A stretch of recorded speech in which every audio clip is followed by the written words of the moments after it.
วันที่ 8 เมษายน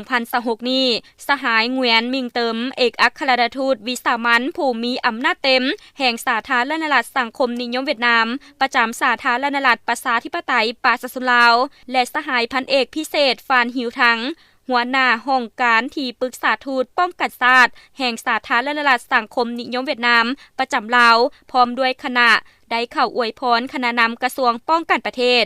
โดยการต้อนรับของสหายพลเอกคำเลียงอุทาไกรสอนกรรมการกรมการเมืองศูนย์กลางภาครองนายกรัฐมนตรีกระทรวงป้องกันประเทศพร้อมด้วยคณะเนื่องในโอกาสวันบุญปีใหม่ลาวพุทธศักราช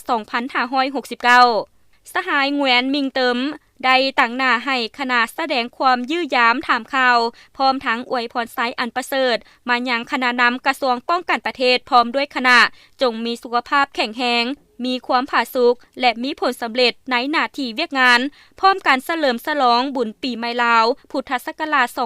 2569 ด้วยความเบิกบานมวลซื่นอวยพรสายพัวพันมิตรภาพละวาง2ภาค2รัฐ2กองทัพลาวเวียดนามลาวให้นับมือยิ่งมั่นคงทานงแกนขึ้นไปเรื่อยๆโอกาสนี้สหายพลเอกคำเลียงอุทาไกรสอนได้ตั้งหน้าให้คณะนำกระทรวงป้องกันประเทศแสดงความขอบใจมายังสหายเงวียนมิงเติมพร้อมด้วยคณะที่ได้เข้าอวยพรในครั้งนี้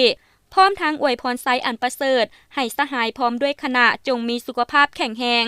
สืบต่อหัดแน่นความสามัคคีแบบพิเศษและการร่วมมือหอบด้านระหว่าง2ชาติ2พรรค2รัฐ2กองทัพให้นับมือเติบใหญ่เข้มแข็งและมั่นคงยาวนาน